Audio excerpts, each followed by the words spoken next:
Later on, we made it on time. Well, we were technically a minute late. Don't tell them that. So, we didn't have a topic for the video today. So, I said that we'd talk about having a quiet week on the farm. Do you want to start? And I gotta go. Yeah, okay, sure. I'll be back. We're having a disorganized day. Yeah, Ian's been working. Oh, my hair, it's hot in this room. Ian's been working hard on editing up the video for this week. He is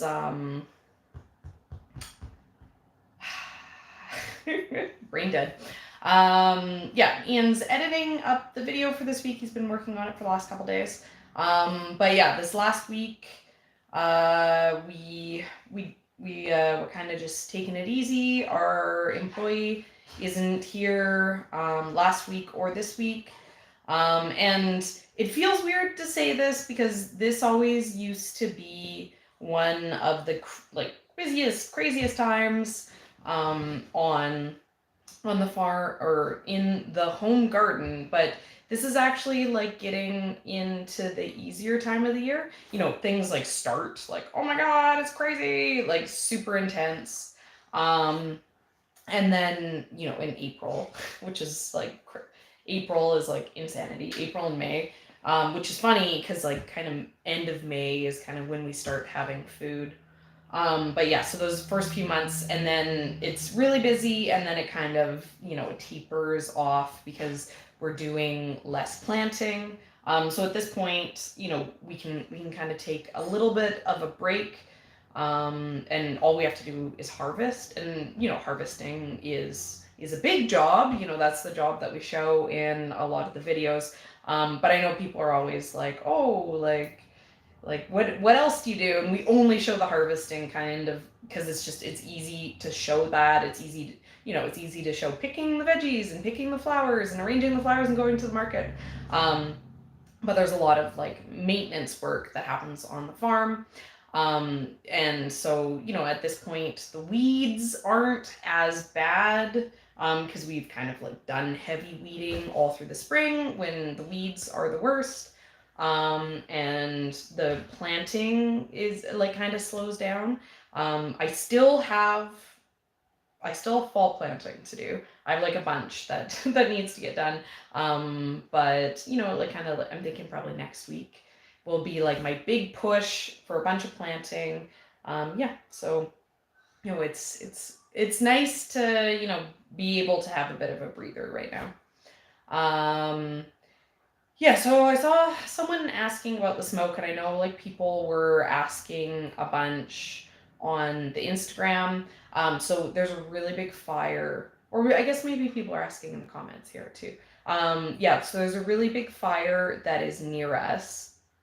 So we're in the Okanagan, and we say we're in Kelowna, but we're just outside of Kelowna in an area called Lake Country. And then, so to the north of us is a town called Vernon. And then there's been a really big fire that's kind of to the east and the north of Vernon. But yeah, so it's gotten really big. This last week, it's kind of like doubled in size. And that's where some of our smoke is coming from. Our smoke is like really, really bad here in the Okanagan, not necessarily because of the fire being right here. We have like a really weird weather pattern that comes through our area where it like pushes everything down into our valley. So in the winters, it's super gray. We get no sunshine because clouds get pushed down into the valley all through the winter. And then anytime there's ridges of high pressure in the summer, like, and which we've been having crazy amounts of because those are, you know, like the heat waves coming through. They come and they, you know, intensify how the smoke already goes into the valley. It just kind of pushes it in, and it keeps pushing more and more and more smoke in. So the smoke gets really, really bad. So even though the fire is like bigger, you know, than it's been, it's the smoke isn't, it's like fine out right now. Yeah. But we have another heat wave, another one of these like high pressure ridges coming in, so I'm sure we're due for another week of like, are you there? Where I can't see anything. But it, I appreciate getting a little bit of a break. It's pretty morbid when the smoke is as thick as it's been. Like it feel like the sun, like you can't like see the sun. Yeah, we have to keep telling the kids not to look at the sun because you can find yourself looking at it. Yeah, because it's just this like glowing circle. Like it's like looking at the sun during an eclipse. Yeah. Right? It's you could stare at it, without realizing that you're still staring at the sun. Yeah. Do you want to, like I was saying about the fire, but do you want to explain how we're safe from the fire? Yeah, we're right by a fire hall, but more so, we're kind of surrounded by all these, like, fairly irrigated fields. Oh, I meant more like the fire, even though it's close, it's on the other side of the Okanagan Lake. Yeah. Right? But, a really large community, like Vernon, what's Vernon have, like, 70,000 people or something like that? Almost the entire town was on evacuation notice because they were worried that the wind was just going to blow all the sparks from the forest fire into the city and just potentially cause a massive city fire, just spot fires everywhere, and then they get out of control. And sometimes the forest fire services, they get people out of the area so that they can have like better access into areas too. Mm-hmm. So they don't want people moving and congesting the area when they have to run around fighting fires, potentially using equipment that is dangerous. Because I don't know about the fire retardants, but I wouldn't want to be breathing that in. I wouldn't want to be standing there while they're dumping helicopters full of fire retardant. I'd gladly. You probably wouldn't want to get hit by a helicopter's worth of water either. That'd probably be like getting hit by like 12 punches. 12 punches per square inch. Yeah. But we still made it to market. So even though I was saying it was like quiet, like what I was talking about is how this is kind of a time of the year where we can take a bit of a break. It's funny, the market, there's lots of people at the market that we encounter every year at this time of year that they're like, ooh, cucumbers. I have so many cucumbers, honestly. Like, my cucumbers are going crazy right now. Or they'll be like, my carrots are finally coming in. Because lots of people buy carrots, but they have this short window where their carrots actually produce. But they're not, like, how many carrots do we grow? Tens of thousands. Yeah. They go through their carrots really quick. But this is the time of the season when they do have them. Tomatoes, it's such an easy place to grow tomatoes. People aren't, the cherry tomatoes sell good because people want a snack while they're walking around the market, or they want something to throw in their salad. But cherry tomatoes sell good because anything you don't have to cook sells good. Yeah, is the rule. And the right tomatoes still can sell well, but all in all, this is a time of year where some people that were customers in other weeks, they're like, oh, it looks nice, but I don't need anything. Yeah. This week. So we're having like a huge... I respect that. Our whole channel is about like growing food, so I'm like, cool. Yeah. I mean, we're lucky here because a lot of our farmers market is tourists in the summer months, right? So we get a lot of like July and August when the locals' gardens are growing. We get lots of tourists coming in. We do notice it gets quieter in September with like back to school. Yeah, because then you lose the tourist side. Yeah, and I think like locals, they're busy. Oh. Okay. Sorry guys, I'm getting texts. Text from her CSA people. No. Oh, that's just someone.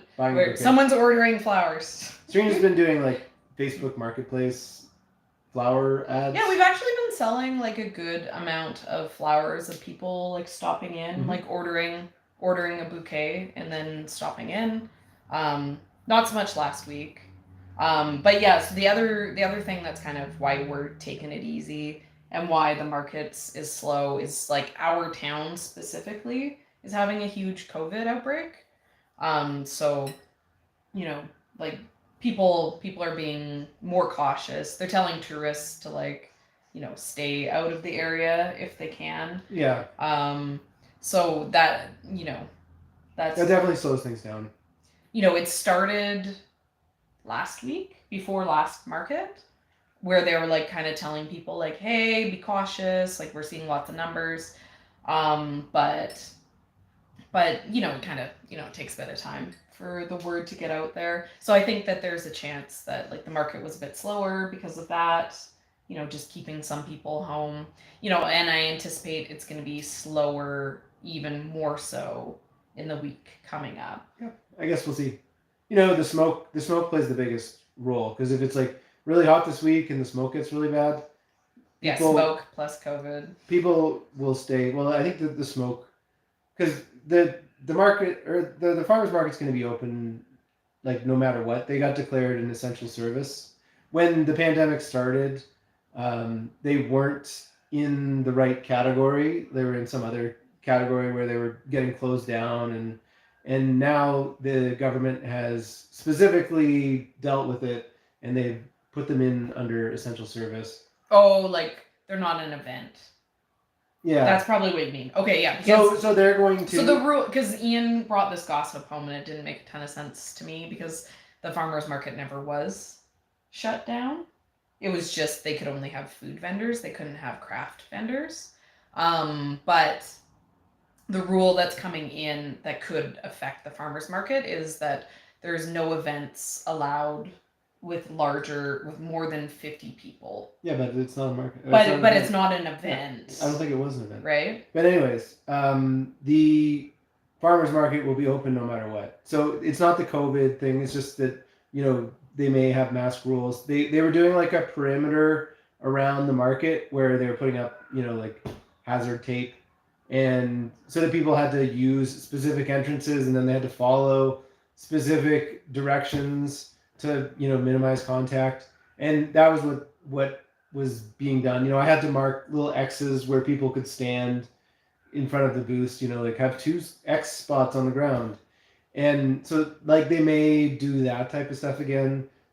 Right now it is still loose. Like there's no mask mandate for outside. So, most people aren't wearing masks. And I think that if the smoke is bad, it would have far greater effect on the numbers because you just don't want to be outside in that. Like when it's really nasty, it's kind of like you're like, okay, I can spend this much time a day, whatever your personal calculation of how much time you can spend in the smoke is. I can spend this much time a day, and every bit, I'm using up that daily time allotment. So do I really want it to be going to the farmer's market when I can go to the grocery store instead? Or do I want it to be, doing that outside thing that I have to do? So yeah. People, if it's really smoky, people will stay away. Yeah, well, I mean, the smoke is like crazy. Like when it's like super thick. I came in the other day from working outside, and like my clothes, it smelled like how you smell when you've like had a campfire. That's like what like my clothes and everything smelled like, and that's just like being outside. Being outside is like getting smoked out by a campfire, like nonstop. Just that's just what being outside is. Yeah. So I don't pick it up as much because I don't smell very well. Do you have COVID? No. Do we need to get you tested? You're the originator of COVID because you've never smelled very well. But yeah, no. What Definitely. What else is news? Let's move on. Oh, I was. People were asking about the farm stand. Yeah, it hasn't changed since the last live video. Our friend is we kind of like let him take lead on it, and he's just kind of coming out on all of his time that he has. But this past week he was in his hometown, doing the summer vacation thing. So he's coming back tomorrow, and we're gonna start working on it again. But basically, it's been pretty much stationary for a week and a half. There was plans for me to get some of the work done, but Best laid plans of mice and well, men. we do this thing called YouTube, and we make these YouTube videos, and they take a long time to make, especially last week's. As you might have noticed, it was almost 40 minutes long, and we very specifically try to get our videos under 30 minutes for these vlogs. We're like so many days of footage, and we like to talk about Yeah, when stuff. Ian was like, it's gonna be 40 minutes, I was like, it's not allowed. Do I need to get in there? He's like, don't touch it. It's gonna be 40 minutes. Yeah.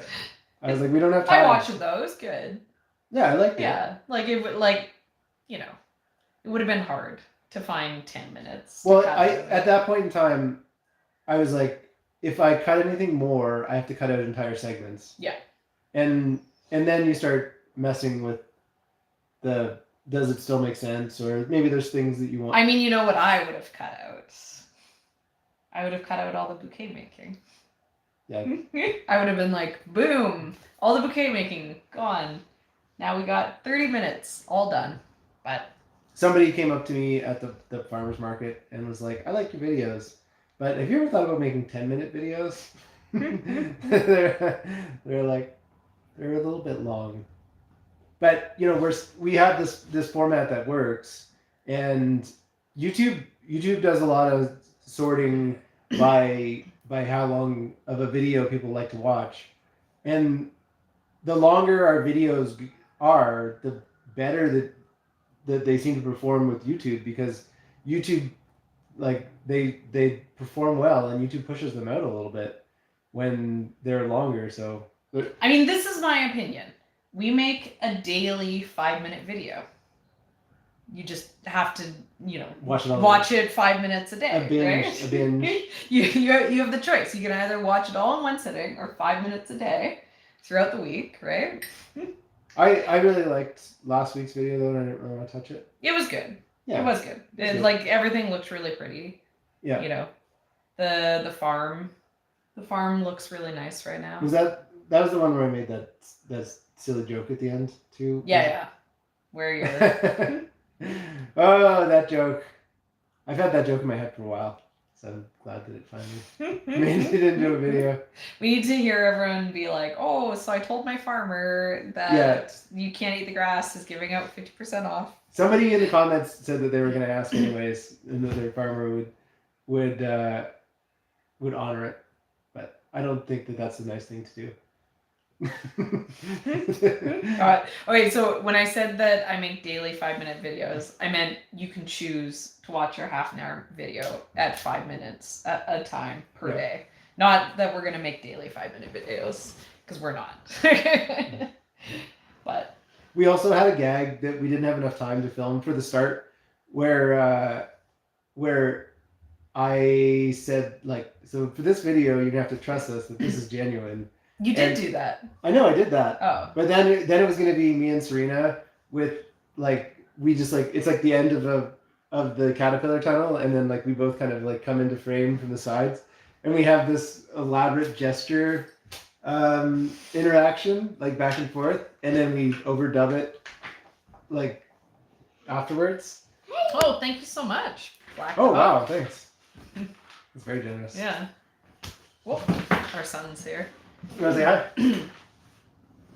Looks like you want to say hi.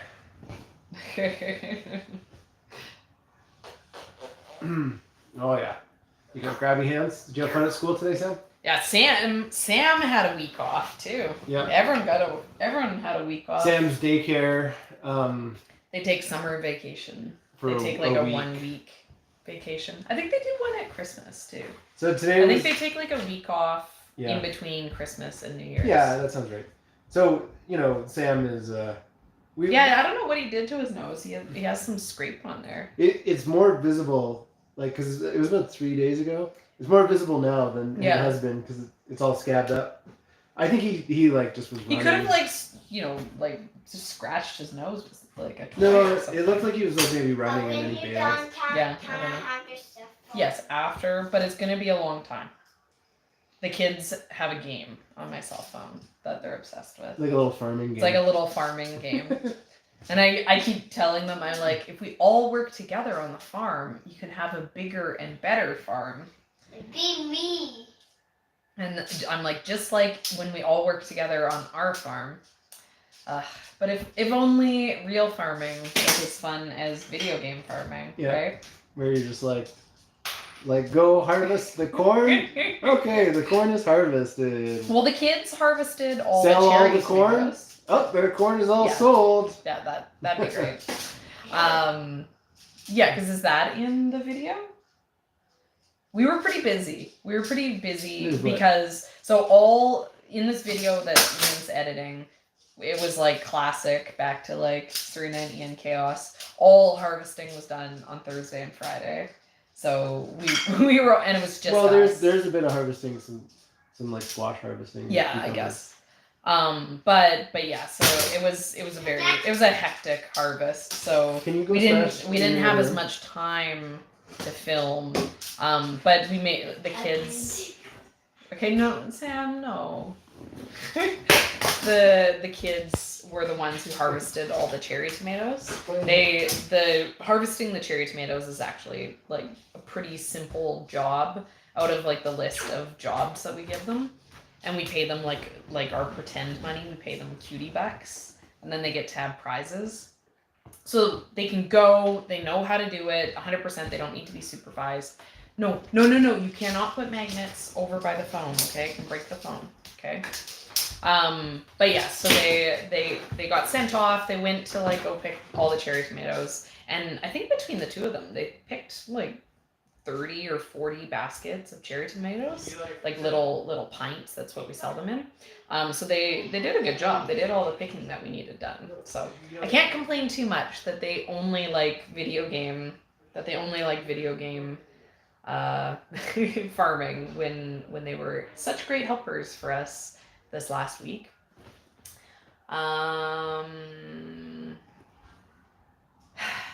Yeah, I don't know. Like, I guess that's what we've been up to. We have another week of doing everything on our own, but it's fairly quiet. I'm thinking the farmers market isn't going to be that busy, so I'm not going to harvest too crazy. There's some stuff that like we have to do no matter what. No matter what, we have to pick cucumbers. No matter what, we have to pick zucchinis. No matter what, all that kind of stuff has to get done. Because if we don't do it, it causes issues. So there's a bunch of that stuff that we do a couple times a week, no matter what. But I think we'll kind of just like take it easy. We won't go too crazy on harvesting carrots and beets. I guess flowers is another thing where I have to harvest them, even if I don't use them.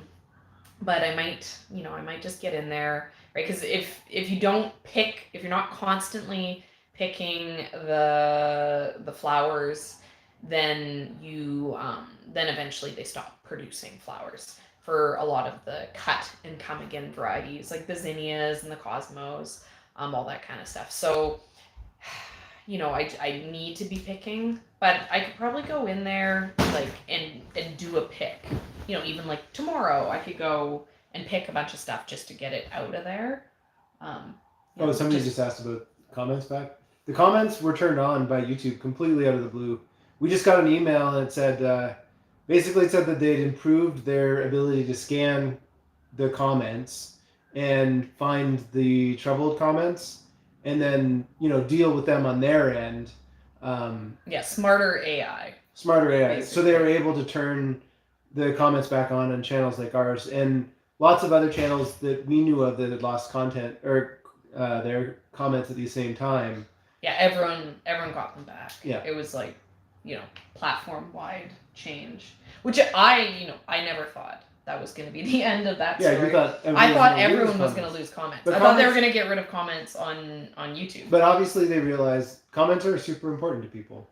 And just so you know, we read all the comments, but we don't have the time budgeted in to respond to all of them. So sometimes, you might catch one of us. Yeah, if it's like a question that if someone's like, oh, what's the variety of this? There's one comment that you guys, it's never going to happen. Like I keep saying, can you give me a list of everything that you grow on your farm? Can you just write it down here? And it's not gonna happen, guys. There's too much. But I always say, I'm like, go check out our seed unboxings. Yeah. Right? Like, that's where I talk about everything that we grow and why we grow it. But you know, if someone's like, oh, what is that specific flower? You know, then I can. Yeah. You know, then it's easy. I always prioritize too if you can tell somebody's like a new farmer, and they ask some sort of farm specific question. It's like giving them just a few seconds of your time can save so much. You know, because we're not. It's not like we're experienced farmers, but we've dealt with a lot of the issues that you deal with when you're starting up. So maybe, you know, that's where our opinions can be pretty valid, right? You know, we can offer some pretty good advice to people like that. So try to make it, but we don't always get to all of them. But you know, if you catch us at the right time. You know what, like. But we do read them all. But we do read them, and I would say, like, one of the best values for us in having the comments back is, like, we make note of the stuff that people want to know. When we keep seeing the same things, we talk about it specifically. Like, we'll talk between us about comments or what people are saying about, you know, the videos in general, and it will influence us as well.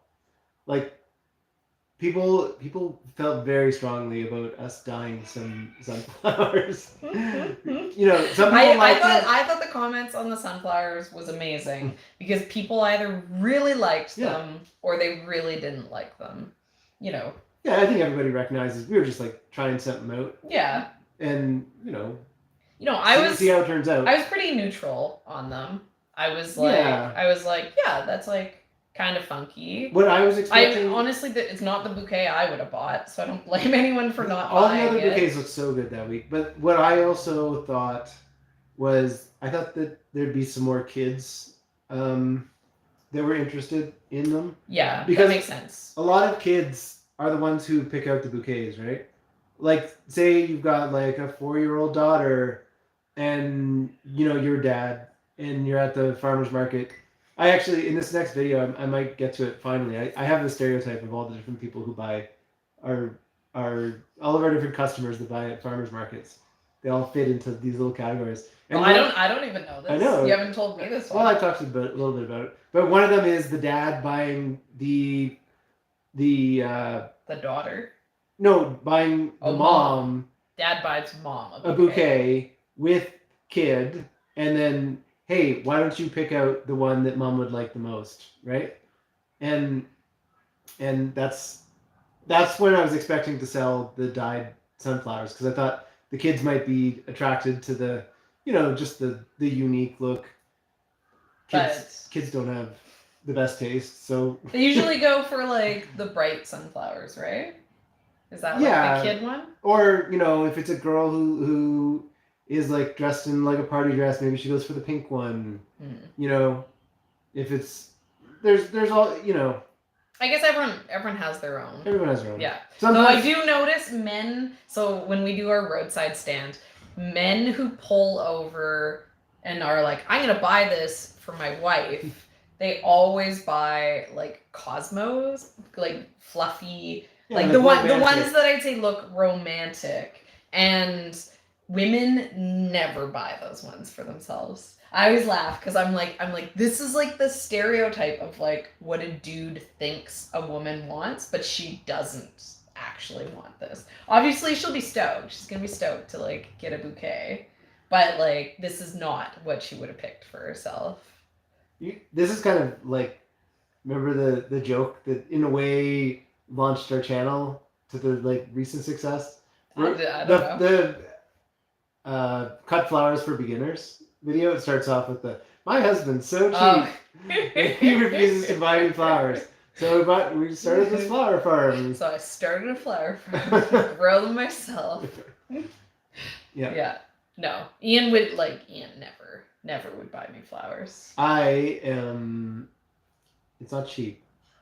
It's too practical. I made a video about how Ian is like my dream man because he won't buy me flowers. Because Ian's statement through our entire relationship. Okay, we're gonna backstory. We're gonna talk about this for a second. We're gonna backstory because this involves needing to know some details. So my birthday is January 2nd, and Ian was like always gone for my birthday because he'd usually leave for work. I'd only get a week off from my forestry work over the course of the Christmas break. Yeah. And it would be like he'd be home like on the 23rd or the 24th. Yeah, it would be 7 days, including 2 days of round trip driving. It was a full day's drive away, and I'd get home and I'd be so tired. And I think you normally left on the 1st, right? No. Usually we'd go back in the day when I used to always be working by New Year's, because I couldn't wait till New Year's was over. I was like, we always have breakdowns, right? My forestry equipment is like one of the most problematic pieces of equipment that exists. There's just constantly stuff breaks on them, and stuff always breaks on a Saturday night, so that Sunday you have to go try to find parts at some place that's open when nothing's open. Your point? Or holidays. Oh, so you would have left with it broken, so you'd have to go back. Or I'd go back and then it would break right away. And then, I'd be like, they're like, we're shut down for New Year's. And I'd be like, everybody get back to work. I need to work. You need to work. Everybody needs to work. Screw these holidays. Okay, but... So I was always gone for her birthday. Ian was always gone for my birthday. And then, he'd be like, well, I'm not here, so I can't get you a birthday present. And, like, I don't really care that much about birthdays. So he, that was, it was acceptable. But I was like, you could buy me flowers. You don't have to be home to buy me flowers. Like, you could do something. You could do this, bare minimum thing for my birthday. And Ian would always say, no, I can't, because I don't want to set the precedent. Right? He's like, because if I do it once, I'm going to have to do it every year. Yeah, and I just, cell phones weren't as good back then. But it was hard to do things. So he didn't want to set the precedent. Yeah. And I was always like, and I never did. And I was like, you know what? That is 100% okay, because Ian is so into our relationship being long term that he's like, yeah, buying flowers once, pain in the butt. Buying flowers 5 years, pain in the butt. He's like, but 50 years of buying flowers, too much, So it's hard to be upset when someone's like, I'm not gonna buy you flowers because I'm gonna be with you forever and I don't want to have to do this in the future. Yeah. I'm like, well, I'll take forever. I'll take that gesture. I got you money. I do like money, so yeah. I only would work actual on the job work. There's off the job work that you don't get paid for, but I'd only work 60 to 100 days in the winter season, and so every day is it's like, oh my god, what's happening today? What's breaking today? What do I have to fix today? How many hours do I have to stay up today? Because it'd be 16 hours of work of in a super loud cab, and then it'd be like, oh, you broke this part, and I'd be 5 hours away from Edmonton, and Edmonton would be like, yeah, we got one on stock. I'm like, cool, just leave it outside and I'll drive down tonight and I'll get it. And I'd drive down and then drive back and then be at the safety meeting in the morning and then fix my machine and then run my machine all day and then go home and collapse, so exhausted. But that would happen 2 or 3 times a week, quite frequently, because things just always broke on those machines. And I'd have a comically packed pickup truck. My pickup truck would be containing so much stuff, because I'd try to bring anytime I needed a part, I'd be like, if you need it once, buy 5, because you're gonna need it again, right? And so I just had all these parts around with me, but then you'd always find new things to break. Or you'd be like, I can't find these parts because I have a truck full of parts, and it's easier to just buy a new one rather than look for it. Yeah. But why did we even bring that up? Why are you just talking about forestry? No, we brought it up because we were talking about. Because we were talking about we the started. video. Oh no, we were talking about men buying women flowers. Yeah. Right. We were talking about like the. And then your birthday, customer. and then we got through the birthday part. We did the backstory. No, but the reason why is that you never bought me the wrong flowers because instead we started a flower farm. Yeah. No, I don't know. And that was, we were talking about that because we were talking about the roadside stand, right? Because, so we have lots of flowers. This year, the flowers are like crazy. And part of the reason why the flowers are crazy is because Ian was like, just plant 1 million flowers. Just like make the farm look like really good for the videos. And I got suckered in. Suckered me in, guys. But a lot of the flowers that we have planted are really simple anyways. We have like stuff like we have like, half a bed of mixed color zinnias, and even if we don't pick it, it's fine. Or all the extra sunflowers, it's just fun to have. And then it's experience for how to grow. You grow one thing, you can learn. Maybe you learn something about growing. If I had a single sunflower, I'm not going to learn as much as if I have 100 sunflowers. Like the lessons that you learn them on scale too, right? So there's value for me in planting 500 sunflowers every week, just in learning more about growing sunflowers. Because once we have this roadside stand finished, I anticipate we're going to be selling. I think we're going to sell a lot of flowers at the roadside stand. And then here's my next prediction. We sell a lot of flowers at the roadside stand, and then it gets horribly, horribly vandalized. And we have to rent a little skid steer to pull it down into the parking lot area where it can be protected. They got more. Really? Yeah. Maybe they did their like big pick because it was like a cooler truck. Yeah. There was like a really big truck just pulled over in front of our house. But we got the like pull over and use your cell phone spot in front of our house, which is where the roadside stand is going to be. Yeah, it's like we know it's a good spot for roadside stand. It's like a straightaway, it's fairly open. We're going to do more to open it up, but it's buried under. It's got like this much. It's got about this much mulch because there used to be 2 big trees up there, and the summer before we moved in, those trees blew over in a storm, and so the city or an arborist company came out and they just like chipped them all out front there, and so now it's all like these wood chips, and I would like to get it back. And we took the stumps. The stumps were still there, and we like chipped out the stumps. Yeah, but I'm worried if I cleared out all the mulch, which is nice and easy to walk on, and it's just I'd like it cleared for parking so that but it's not muddy with it being mulch, right? Yeah, it's not the worst, right? It's definitely not a bad. But just to get it like down lower. But then I'm worried that the stumps will have some protrusions that'll be trip hazards. Yeah. It's pretty as nice. It is. It's like a big spongy. It's nice as it is, right? Like there's no reason to do any changes on it, but I don't like. I'm happy. What do locals call Kelowna? K-Town. K-Town. Yeah. or what is it? Kelowna or something. It's kind of got like Napa Valley. Yeah, I think that's accurate. But then also, Canada doesn't have a lot of party spots.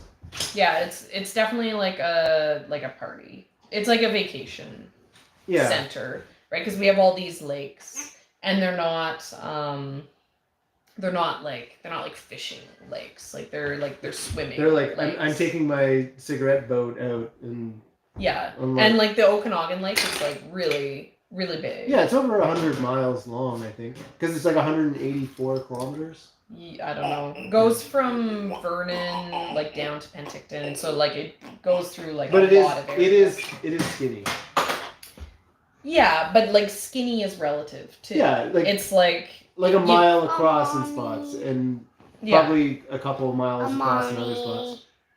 Mommy. What would you like? Open the video. No.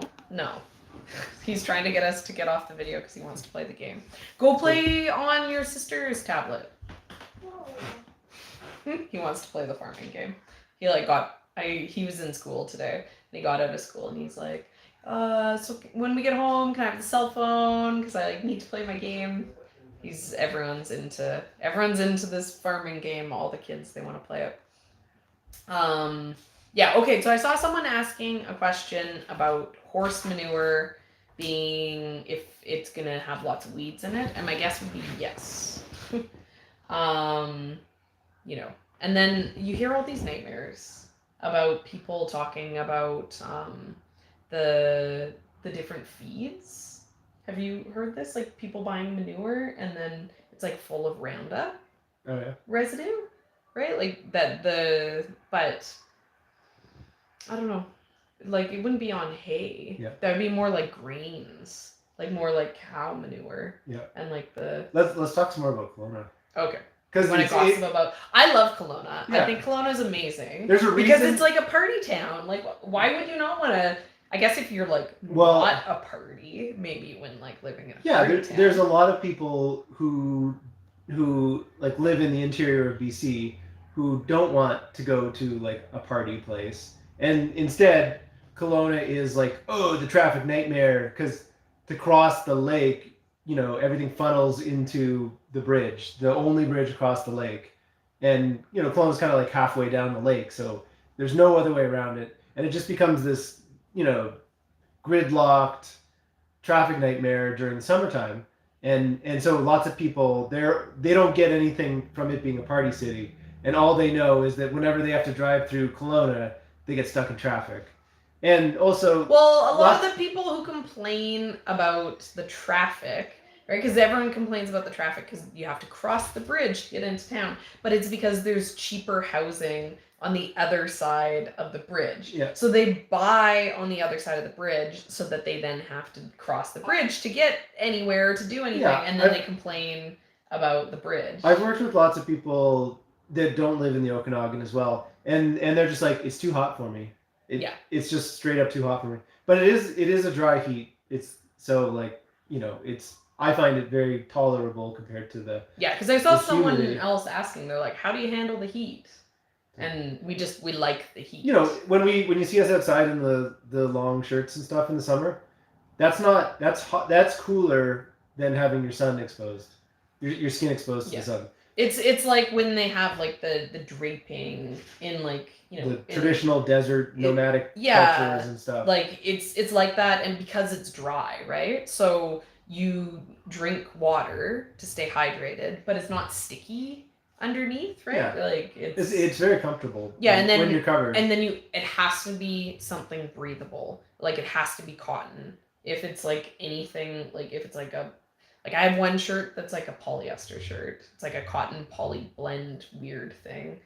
And that shirt, like I put it on the other day and I was like, I'm dying. I cannot wear this. Yeah. It's too and like I was like, okay, no, this is a spring fall shirt. Mom? Back to my cotton ones. But I'm gonna change two clothes I don't really care about. So when it's time to paint the thing. yeah, sure. It's like clothes out, I'm fine with getting messy. I told the kids that we paint our bathtub. Asian jumping worms. Ew. I don't know. There's like some scary worms that people have, but so do you want to gossip about Kelowna more? I love Kelowna. Yeah. People so it is like a party because we have this like lake and it's like hot and vacation-y in the summer. And also, but we also have tons of like sports tourism. Like we have some of the best like skiing in like the world in the area. there's a lot of money here. There's like legitimate billionaires who live in the region, and there's like lots of people, like there's lots of NHL players. Yeah, when I was young, it was like, oh, everyone who's like a hockey player owns like a house on the lake in Kelowna. Yeah. So it's kind of like the Canadian NHL players, summer spot. And it is, hockey's pretty big out here. You know, there's like Ian's always like, oh, that's like we'd be driving around and he'd be like, oh, that's a supercar. That car's worth $350,000. And I'd be like, oh yeah, cool. But it would be like, he'd be like, oh, there's another one. That one's worth $200,000. You know, they're just like everywhere. So it's like a sign of, yeah. So we were saying it's kind of like Napa Valley because it's like a huge wine region, right? So there's like lots of like agro-tourism too. Like we're right in the middle of like a wine route. You know, people are always like, I want to come to Kelowna and see your farm. We're like, well, don't come to Kelowna to see your farm. Kelowna's great though, so if you're doing like the wine route, feel free to stop by. Yeah. But are the customers mostly tourists? No, but at the farmer's market, I'd say 20%. I don't know if you'd be surprised, because there's some people who... No, because I chat with everyone. Yeah, but how many people live here in the summer? But aren't... I would know. You know, I know a lot of the people who come here to the farm are people who don't live in Kelowna year round. Yeah, but that's if they live here for part of the year, then they live here. They're not tourists. I don't know. No, what a tourist is like, oh, like I'm going... Okay, will this bouquet if you keep for the 4 hours that it takes for me to get back to Vancouver? So if you own a condo in Florida and you spend your winters in Florida, even if you live somewhere else, the rest of the time, you're not a tourist when you're in Florida, right? Well, I think Florida, you specifically become a tourist. Well, but that's my point. If you like, it's the same idea. If you spend your summers in Kelowna, because it's like nice to be in Kelowna, you're a snowbird, someone says. Yeah.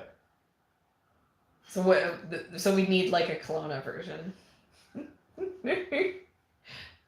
I don't have one. I'm not witty enough to come up with this to finish this joke for you. Too much on the I'm just sticking with that they're not tourists. You know, if somebody, from my perspective, what a tourist is somebody who might have trouble storing a bouquet that night, having a place to put a bouquet. Okay, so what Ian's saying is that he doesn't sell very many bouquets or food to people who are like in a hotel.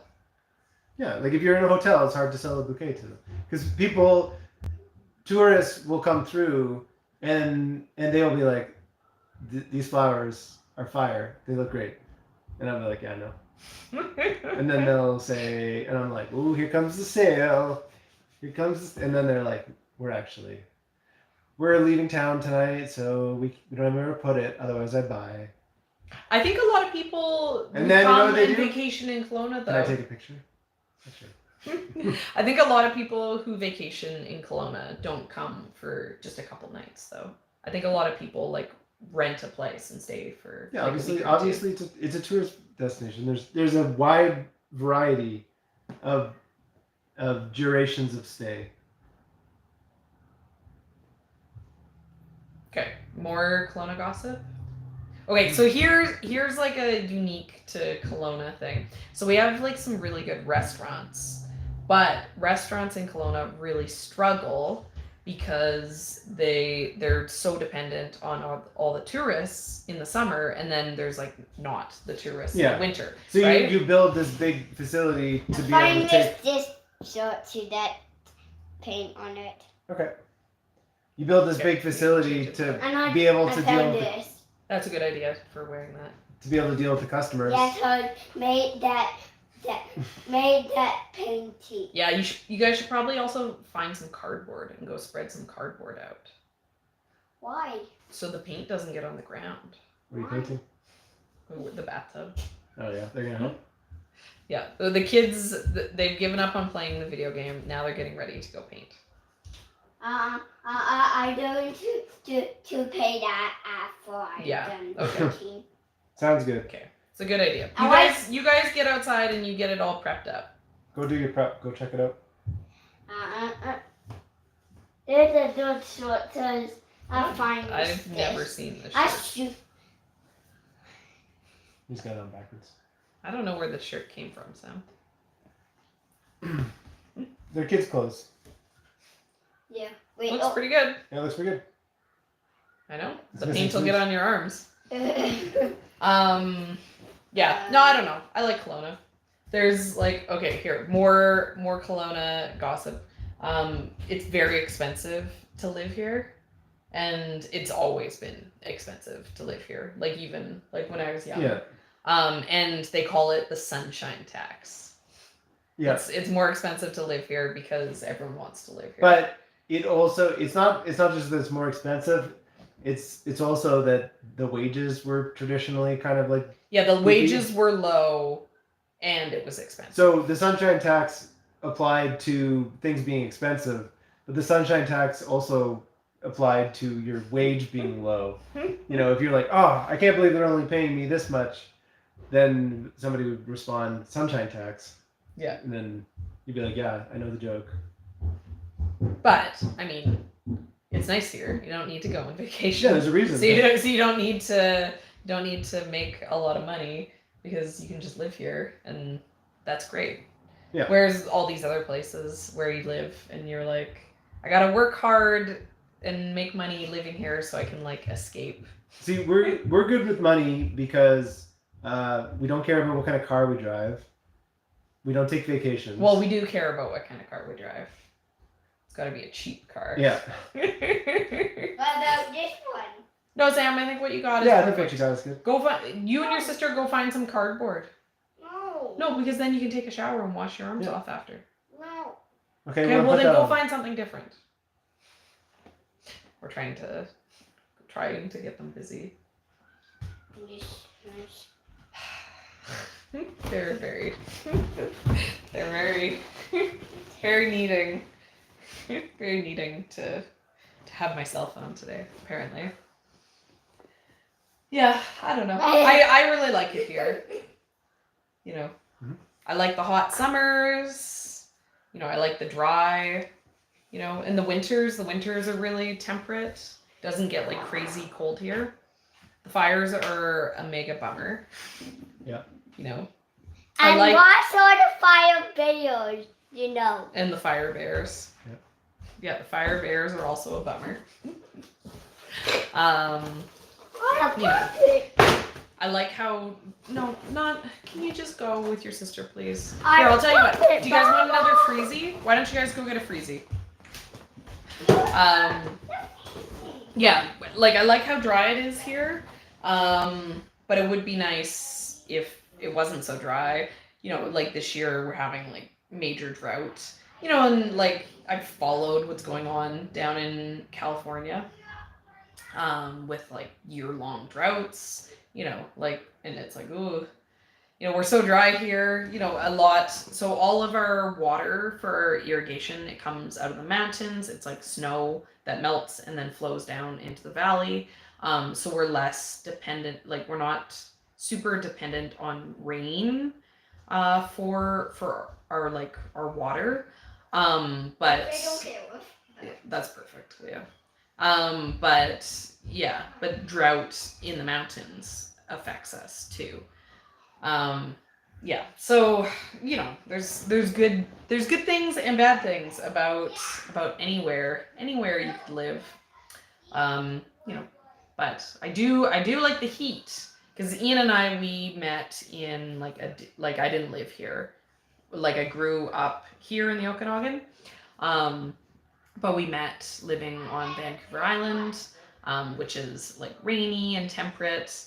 And I was like, oh, the weather, I miss the hot summers. It's just like wet and windy on the island. And I was like, oh, we got to move back. And so we moved back here. But, you know, it is what it is. Yeah, someone's saying similar to Vegas. And we've driven down to Vegas before, and it's interesting because the way, like, you know, it's interesting to do like driving trips because you kind of get a feel of like how like things change. But yeah, to get down to Vegas, it's kind of like you just stay in the valley, right? Like the valley that we're in, which is like this very like southern tip of this like deserty area.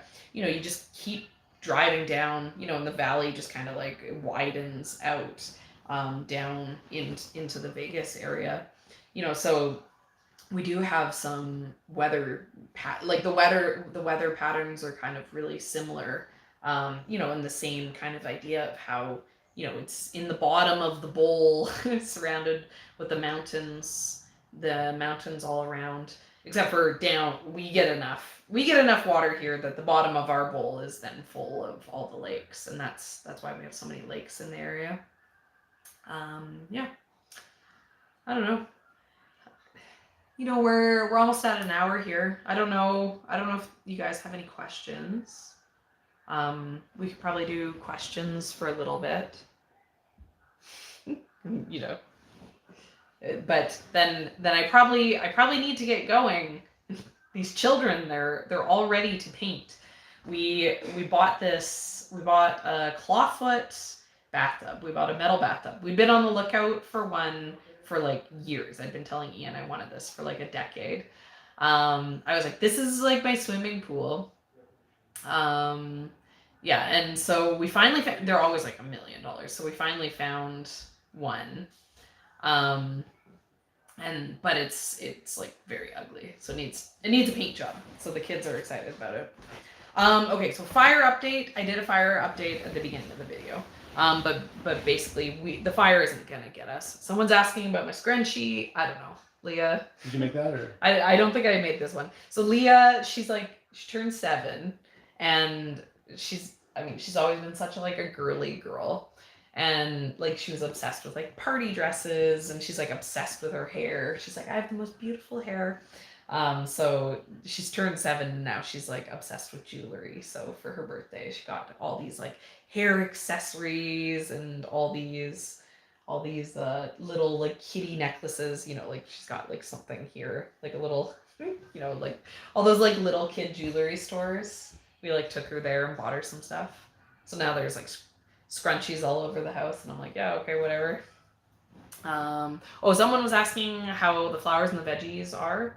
They're good. Yeah, I talked to them earlier. They said they're doing pretty good. Pretty good. Yeah, things are like not great this year. Stuff just it's not as good as it should be. They got laser beamed, right? Yeah, it's been like, so we had in June, which is like normally the wettest month of the year in Kelowna. Instead, we hit 44 degrees Celsius, which was like off the charts. Like, what was that? Like 110? Like we got like record breaking, which is like, we get 100. It's not a big deal to get 100 here. Yeah. But not in June. And with no moisture. Yeah, and plus it was already so dry.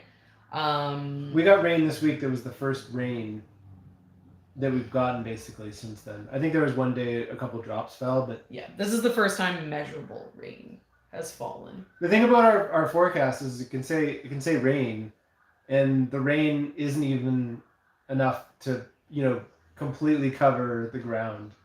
Like there's no accumulation, yeah. We're like, oh, rain, okay, sure. Like doesn't mean we need to change the water schedule at all. Yeah.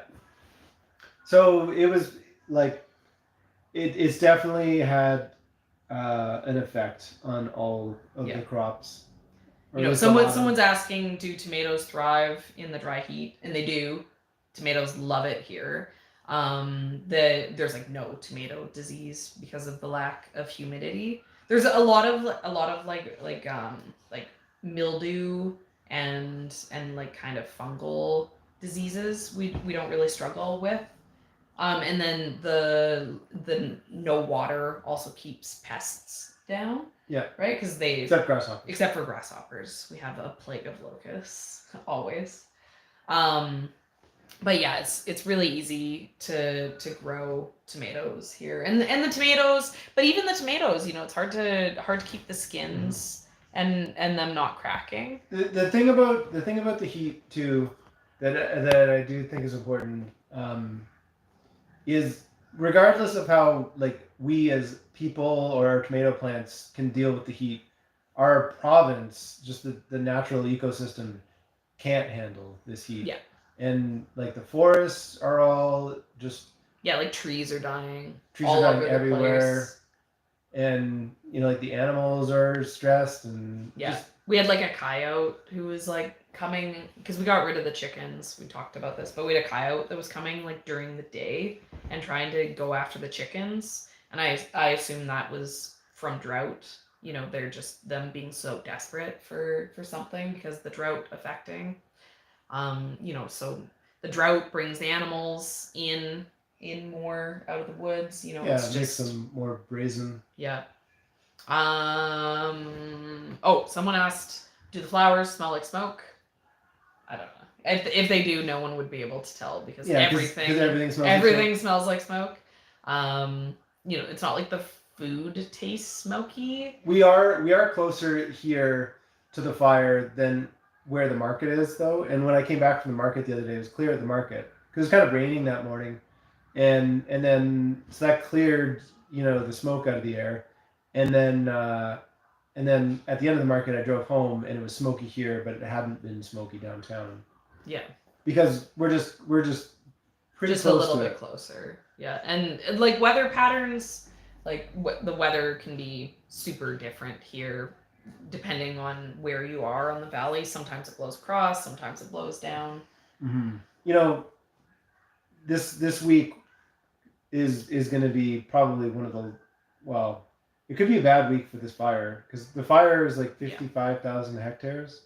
Really? And it was 45 last time. Yeah, it's been 55 for a little while because it hasn't grown in the last couple of days. They've been, making progress fighting it, but it just takes. They don't fight it. They just create breaks so it can't expand. Yeah. Like that's all you can do. You can't put out 55 hectares of fire. You have to just hope that you can keep it from spreading. Yeah, but then the wind picks up and it's off again, right? That's all that it takes. And we don't have very much wind here, and we haven't had too much wind this summer, thankfully. Yeah, but we've had some, and then it's bad for the fires. Mm-hmm. Yeah. Okay, so I see people talking about a hilarious dream about Juliet's not existing, and so Johnny's doesn't sell Juliet anymore. So maybe this is the source of your bad dream.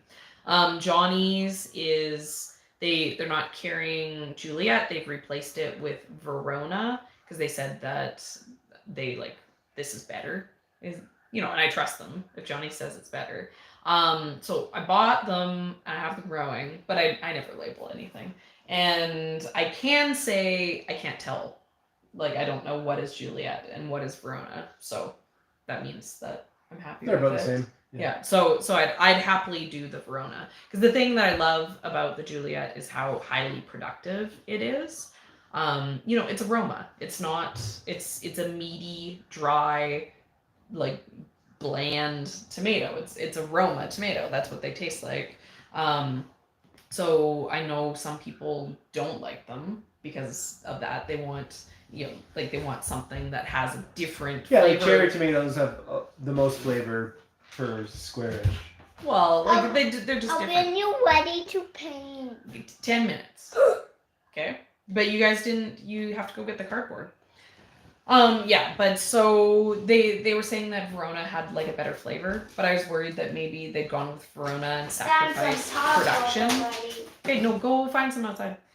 Basically that they'd sacrifice production to get a more tomatoey flavor.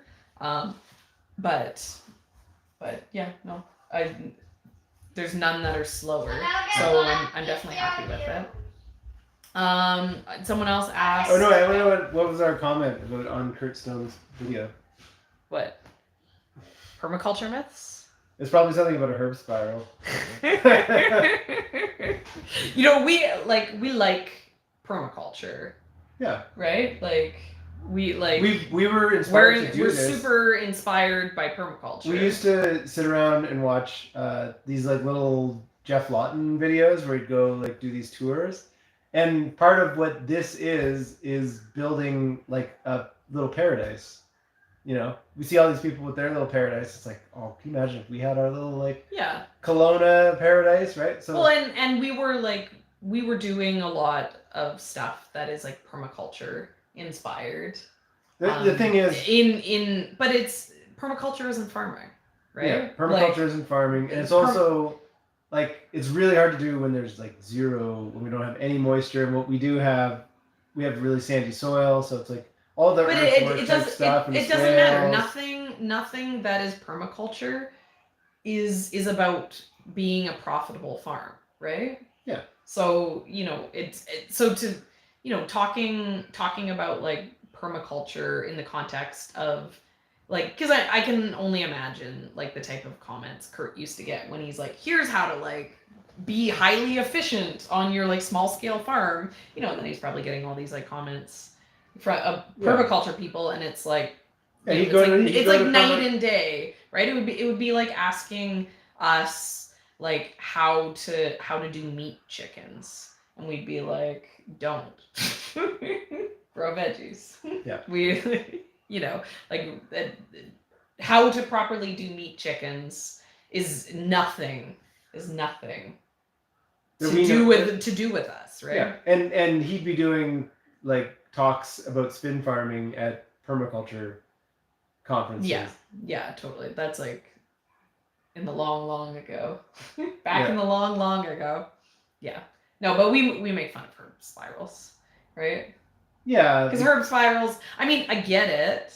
If we lived on the island, we'd want a herb spiral. But people I guess, okay, so this is my issue with, I guess it's like dogma, right? Is it, right? Like, because like a herb spiral is like permaculture dogma, right? Like, oh, you have to have a herb spiral. Mm-hmm. But if you just like build a herb spiral for no reason, like it's not doing anything for you, right? The herb spiral exists because the idea, so what a herb spiral is you take a bunch of rocks and you make... I found a swimming pool. You know that big swimming pool? That with a swimming pool? Okay. I found lots of topboard in it. Okay, perfect. Grab some of those. Okay, but here. Okay, just give us a bit of I time. got okay? lots. Give us a bit of time. I got all. Okay, thank you, Sam. You did a good job. Okay, so a herb spiral is you take all these rocks and you make like basically like a little tower. You make like a little tower with like the rocks bordering around, and you build it up, and then you're like drier. People talk about a herb spiral and they're like, oh, it's so you can like reach to the herbs in the center, but obviously. Okay, yeah, we'll fix it. But obviously that isn't the function. Okay, Sam, yeah, we'll fix it. Okay, we're almost done. We're almost done. Okay, Sam, listen. If you want me to go do this, you need to give me some time without you coming in here. Okay. Yeah. Anyways, people always talk about, oh, if you have a herb spiral, you'll be able to like reach into the center of your garden better, which isn't logic, right? Like, if you can't reach, you can't reach even if it's tall, right? Yeah, I thought the herb spirals... So the idea of the herb spiral is that when you build it up, it's drier on the top. Yeah. Right? And the rocks will, like, hold heat into your garden, and then the stuff at the bottom will have more moisture, because a lot of herbs actually are very drought tolerant, and so they don't like a lot of water. But here, if you build a herb spiral in Kelowna, like, it's just too hot and too dry, and so that top stuff, it's working against permaculture. I think the critique on permaculture would be that people are new to growing, and then they get really excited about this permaculture stuff that they learned in a conference, and then they try to apply this to areas that don't necessarily, like, it doesn't work, but then they don't see that it doesn't work because they're new at it, and so they're very committed to their ideas, but like we're like, well, we're not going to grow a herb spiral, we're just going to grow everything in the ground, like, yeah, that's where we grow our herbs, and so they just don't get, that's a very broad stroke, right? Like, that's That's not necessarily everything, but that is a situation I think that is a critique with permaculture is that.